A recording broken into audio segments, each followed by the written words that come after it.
Oke, selamat pagi semuanya. Pagi. Apa kabar kalian? Luar biasa. Luar biasa. Apa kabar akun kalian? Luar biasa. Luar biasa binasa. Luar binasa. Kemarin saya sempat cerita bahwa kita memang harus ikutin pasar ya, nggak bisa nyalahin pasar, nggak bisa ngelawan pasar. Jadi semua yang kita terjun ke posisi ya, per apapun ya itu kita harus ikutin pasar. Jangan sampai kita maksain pokoknya pasar harus naik atau pokoknya Aussie harus naik gitu, maka kita buy. Nggak bisa gitu juga ya. Karena kalau misalkan kita buy Aussie, tapi di sisi lain dunia ini, ada juga yang sell. Jadi harapannya bertempur tuh, ya kan? Kalau kalian berdoa, ya main kuat-kuatan doa. Jadi pasar pun juga nggak bisa ngikutin salah satunya, tapi pasar punya pikiran sendiri, punya pandangan sendiri. Jadi daripada kita ngatur pasar, lebih baik kita ikutin pasar, ya. Dalam arti kita ikutin tren nih. Trennya kemana? Trennya dolar menguat, ya udah. Yang lain kita siap-siap sell. Nah, terkadang kita punya posisi nyangkut di atas buy. Pada akhirnya kita selalu berpandangan buy, padahal kita tahu harga bakal turun. Artinya kita tahu buy kita salah, tapi kita nggak mengantisipasi. Ya itu yang habit atau perilaku kita yang harus kita rubah. Gitu. Itu suatu kesalahan yang sering terjadi sih. Di sini ada yang punya kesalahan seperti itu? Ya, cuma gara-gara kita punya buy terus kita memandang harga akan naik terus. Gitu. Padahal harga pasar sedang akan turun. Oke, mungkin minggu ini kita akan melihat bahwa akan ada beberapa rilis bank sentral, ya. Kayaknya satu sih, ECB doang. ECB mungkin minggu ini akan merilis kebijakan moneternya, ya.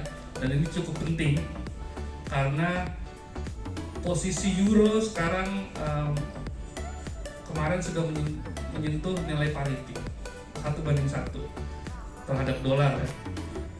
Jadi itu sesuatu yang memang harus diantisipasi oleh bank sentral. Teman, kalau kita lihat bank sentral ECB ini akan mengalami dilema apa simalakama? Simalakama ya. Kalau dia mau naikin suku bunga, mengejar suku bunga Fed, negara anggotanya tuh ada yang ketinggalan. Jadi ada beberapa negara anggota yang mungkin akan terseok-seok mengikuti ritmenya ECB nanti.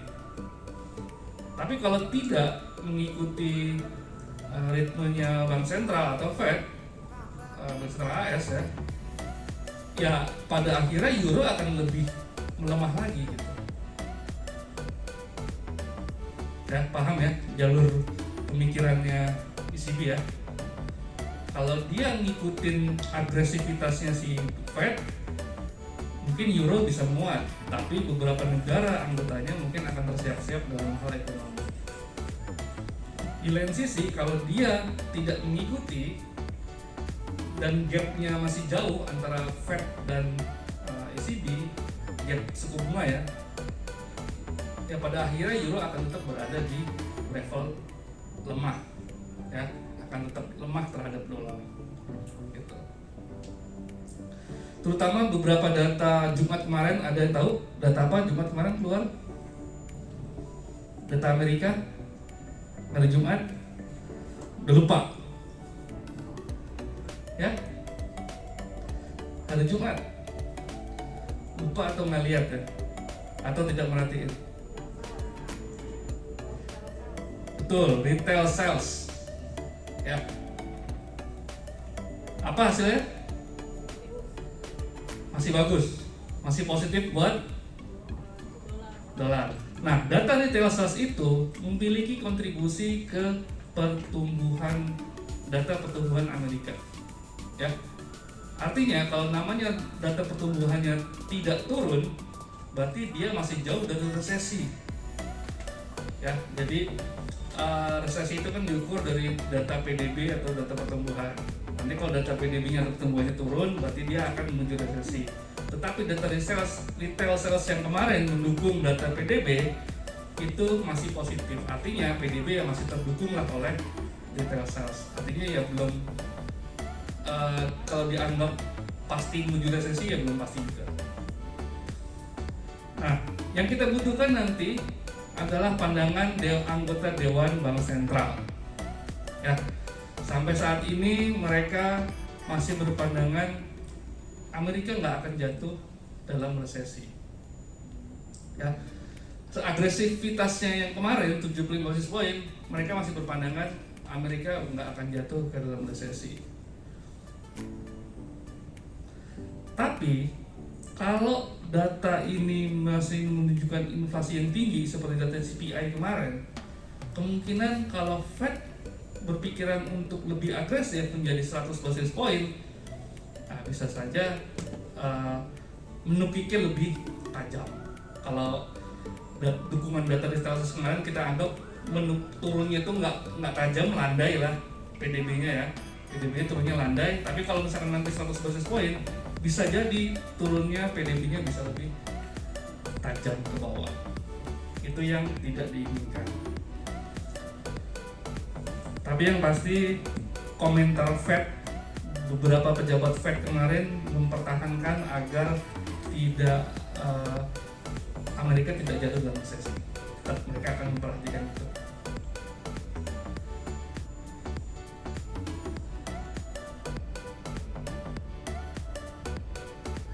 Itu mungkin untuk hari ini aja. Untuk hari ini memang penggeraknya nggak banyak ya. Paling besok ada Aussie RBA minute ya, RBA minute. Yaitu untuk bagi teman-teman yang trading Aussie. Baik, tadi Pak Oci juga sempat pesan kalau ECB naikin suku bunga ya, kemungkinan SNB Bank Nasional Swiss ya itu juga akan menaikkan suku bunga juga. Dia akan coba mengikuti ritmenya karena Swiss itu adalah bagian dari Eropa, tapi dia bukan zona Euro. Ada yang tahu ya bedanya ya? Dia itu masuk benua Eropa tapi tidak masuk zona Euro. Zona Euro adalah negara-negara yang menggunakan mata uang Euro walaupun di Eropa. Tapi ada juga negara-negara di Eropa yang tidak menggunakan mata uang Euro, ya, di luar zona Euro berarti. Nah, jadi untuk yang punya posisi Swiss, CHF, sama Euro, ya mau terhadap dolar, mau terhadap cross yang lainnya, tetap harus berhati-hati, ya. Jadi insight-nya seperti itulah. Oke, sampai sini ada pertanyaan? Oke, kemarin kita sudah melakukan beberapa webinar yang cukup atraktif ya.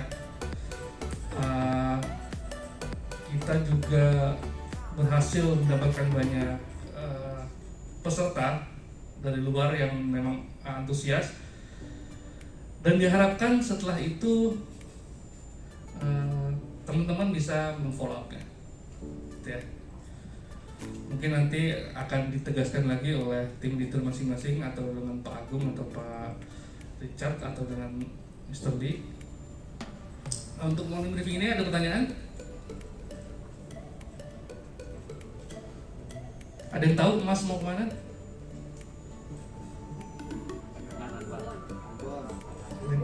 Ribon. Yang teriak ribon itu harapan apa analisa?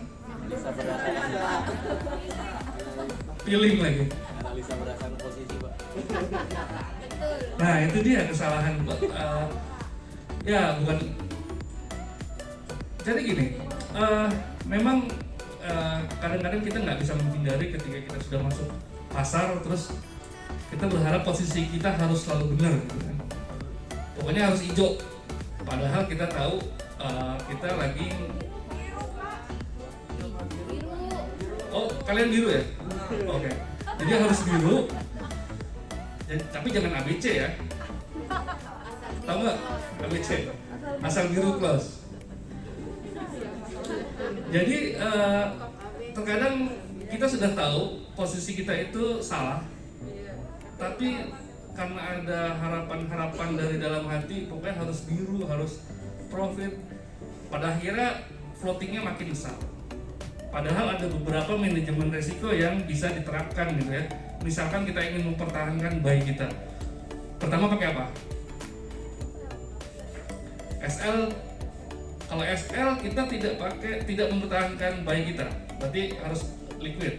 Tapi kalau kita ingin mempertahankan buy kita apa? Locking. Ya, kita locking dulu. Misalnya kayak gini. Kita punya buy di 1730 misalnya.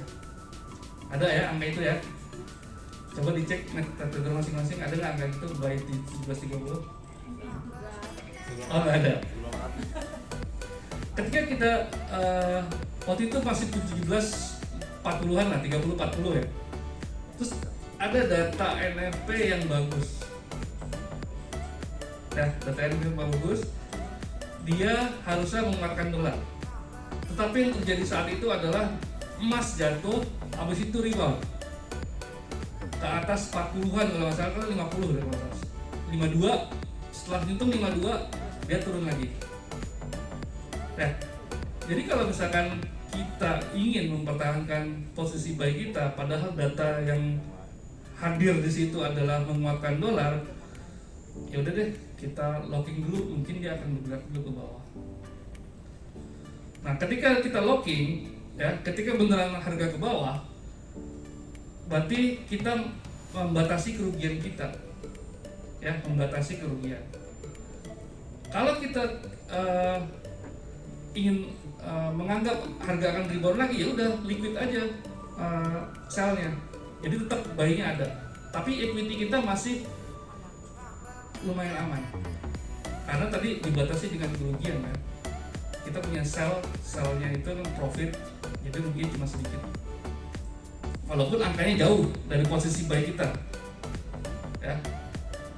Nah, nanti kalau dia mau naik lagi, kayaknya ini sentimennya masih dolar menguat, ya udah naik lagi dikit, sell, ya sell. Akhirnya kita locking lagi kan. Nah, kalau beneran dia jatuh lagi, ya berarti kita beneran membatasi kerugian. Tapi kalau ketika kita sell, tiba-tiba dia naik, langsung buang aja sellnya. Paham ya? Terkadang tuh kalian kalau udah locking, akhirnya pasrah, akhirnya ke bawah merokok gitu kan. Atau apalah yang kalian lakukan yang tidak memperhatikan pasar lagi. Padahal kalau silakan sell-nya lockingannya itu salah, oh tetap rebound nih, tetap naik, ya udah buang aja. Karena kita ingin mempertahankan baik itu.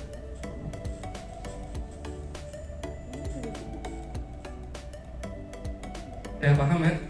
Jadi harus lincah. Jangan sampai kalian pasrah. Ketika kalian punya posisi di pasar, kalian jangan pasrah. Lincah kayak, kalau lincah apa sih? Kijang ya? Apa sih rusak? Oh, bebek. Kancil. Kancil. Kancil. Tapi kancil kasihan loh. Iya. Cuma mau makan mentimun aja dibilang pencuri. Ya kan? Padahal dia naturnya memang makan mentimun gitu kan. Kasian nggak? Cuma mau makan mentimun dia bilang pencuri.